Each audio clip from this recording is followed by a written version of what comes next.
The price of oil continues to remain at elevated levels as the Middle East conflict carries into its fifth week, and that's leading some to take a sober second look at the state of inflation, interest rates, and economic impact, including here in Canada. Here to give us a sense of what it all means is Derek Burleton of TD Bank Group. It is great to have you here. Thank you.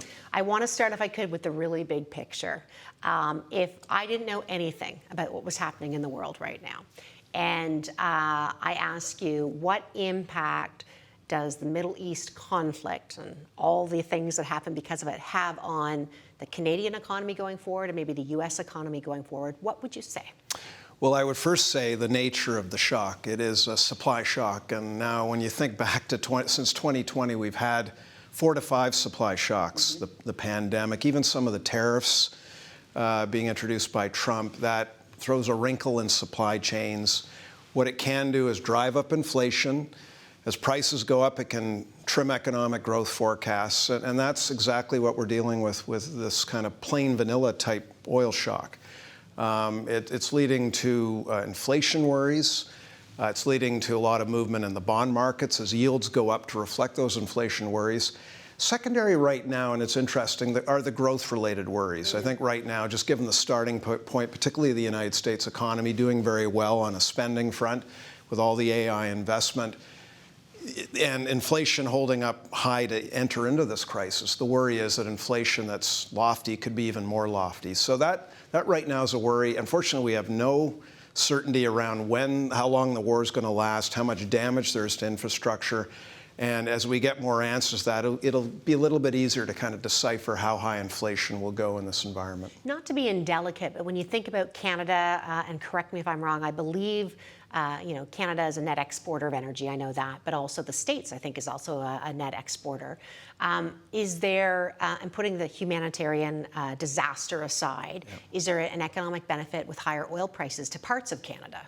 Oh, there is, absolutely. And we were just talking about Alberta's budget assumed a $60 barrel of oil, and oil running much higher than that means it's a gusher of government revenues. Again, one can guesstimate how long this is going to last. Even if it only lasted a month or two, it would create billions in additional revenue this year. That money gets spent. Some of that money gets channeled through the federal government through higher revenue as well, and that gets redistributed. So clearly the winners are the oil sector, which will, even in the short run, I see some scope to increase production. Unfortunately, not all parts of Canada rely directly on the oil and gas, so it'll be, the uncertainty doesn't help spending and investment. So the two offset each other to some extent. I think many forecasters say any oil price spike is a net positive for the Canadian economy. I'm not so sure. I would view it more or less being offsetting to start, and that to a certain point, if oil prices keep going up, it could potentially turn into a net negative, and we could end up chopping Canada's forecast quite significantly. Let's talk about then, I want to start with some of the negative. Again, you said high oil prices can lead to inflation. It gets fed through everything else. But just on I'll say the impact of inflation, the demand destruction that happens. How long do we need to see high oil prices for that to really start to take effect, especially when I think about Ontario and the ones that are not benefiting from high oil prices? We've run a lot of different scenarios, and even if prices were to stay, say for WTI, above $100 a barrel, say 105, 105, even for a couple of months, we'd be lowering our growth forecast, raising near-term inflation, but I don't think we'd have a recession. I think, again, the positives would just be enough to outweigh. There'd likely be a government fiscal response, even beyond what we're already seeing, relief to households and businesses affected and the like, and I think we'd avoid it. But you get to an even higher level, say if the prices broke above, say the Hormuz is closed well into late April, prices, say, drive up to 150, then I think we may be at a tipping point where all of a sudden the Fed or the Bank of Canada are now looking more at recession possibilities. And that could mean also a pivot for interest rates. We're talking about maybe the possibility they may have to raise rates, or in the case of the Fed, hold them stable. To deal with inflation, to ensure inflation expectations don't become unanchored. But you hit a certain point and they're like, well, we better ease because we may be having an even bigger problem down the road in terms of weak growth. It's funny when you say late April, that's not that far away. It isn't. And again, it's so hard to guesstimate because we know there are offsets underway, releases of strategic petroleum reserves. Some rediverting and Saudi production.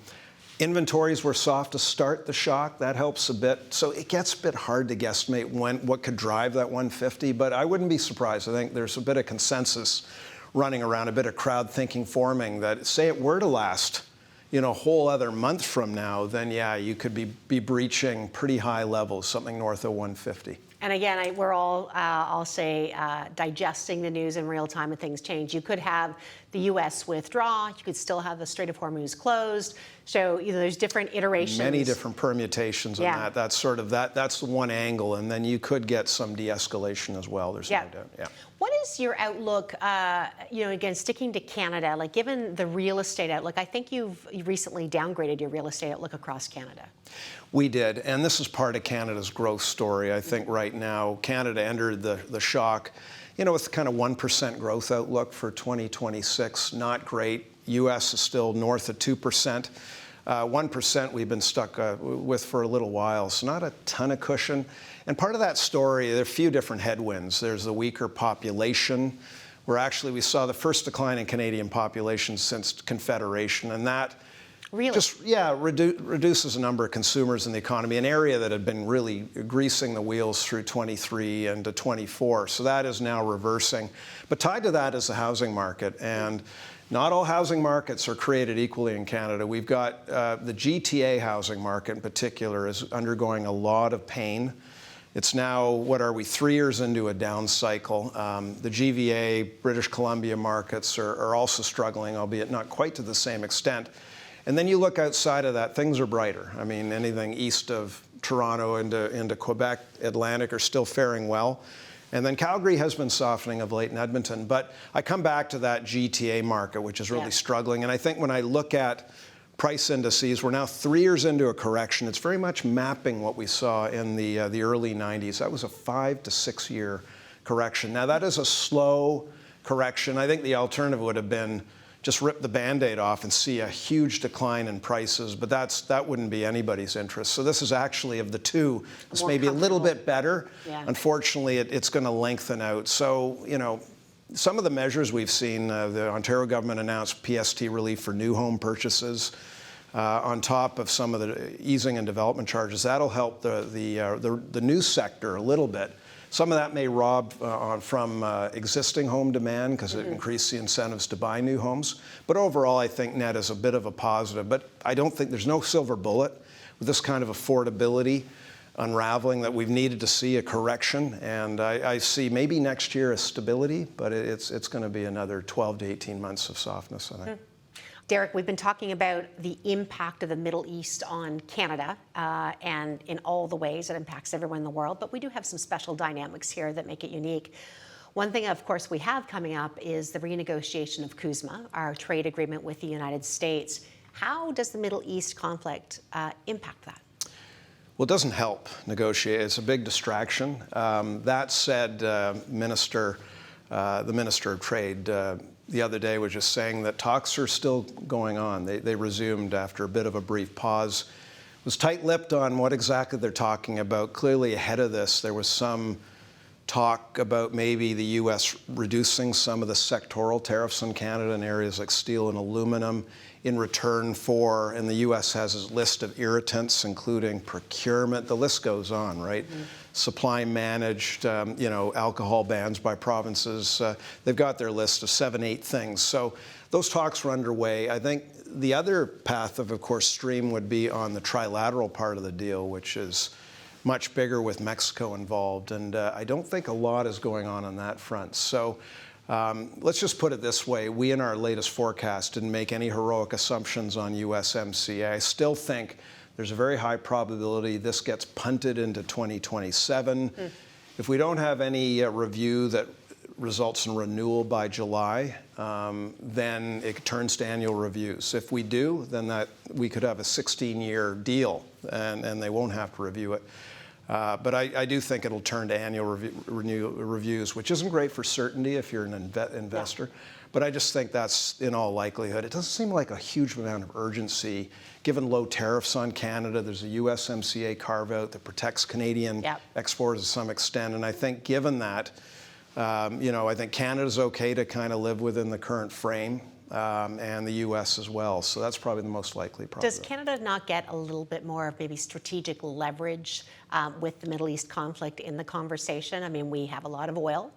We send a lot of oil to the States. And I would also even think with the tariffs that are going on to the sectoral tariffs you talked about, that's inflationary for the U.S., which again is they're going to be dealing with as well. So do we get any help from this at all? We may. It's a great point. We weren't really talking about that as much before the oil shock. All of a sudden it happens, and that recognition, a reminder of importance of reliable sources of fossil fuels. Canada accounts for 60% of U.S. crude oil imports. And you think about it, I know the president has said, we don't need Canada's trees, we don't need Canada's oil. Well, talk to the refining industry in the Gulf Coast or in the Midwest about that, and they need the heavy oil from Canada to produce. Their refineries are set up on that. So all that said, you do wonder if this gives Canada a bit more leverage. I wouldn't go too crazy with that analysis, but it doesn't hurt Canada's position in negotiations to try and secure some offsets, be it 232 easing and the like. Yeah, every little bit helps. We'll take it. Absolutely. I've got about a minute, Derek. I want to ask you quickly about currencies. You mentioned with the central banks, we have been pricing in fewer cuts, fewer hikes, and then you were saying later on we could get some cuts. How is that going to play out in the currency market? Do you see the Bank of Canada, is there going to be a divergence in what the central banks are doing and some changes perhaps? Yeah, I mean, boy, things were so simple ahead of this oil shock because the Fed was viewed as cutting rates twice this year. In fact, that's what we've had in our forecast. And now all of a sudden those rate cuts were taken away. As it seems like the investors looked at all countries and just raised the bar by 50 basis points. So in Canada, we had the view, and we weren't alone, of no cuts, sort of a stand pat, and all of a sudden, whammo, 2 to 3 hikes this year. Same with Europe and the like. So, I think that was very reactionary. In the case of Canada, very aggressive. So we've seen of late a little bit of dialing back in that. 2-year yields have pulled back a bit as well. But it's also led to some Canadian dollar weakness. So we've had a view for some time of the Canadian dollar rallying to 75 cents at the end of the year. Maybe a bit ambitious. It'll depend a lot on how the war goes. But I think right now, it seems like U.S. dollar is getting more inflows. So much for the death of the U.S. dollar. It's been grossly exaggerated. It's been strengthening. Canadian dollar has been weakening down to below 72 U.S. cents. We may see further CAD softening in the near term as some of these rate hikes that we don't believe will happen will get dialed back in Canada. But I think once we get over the hump, and who knows when that's going to be, with 75, it may just be a little bit later than sort of the second half of this year that we had initially thought.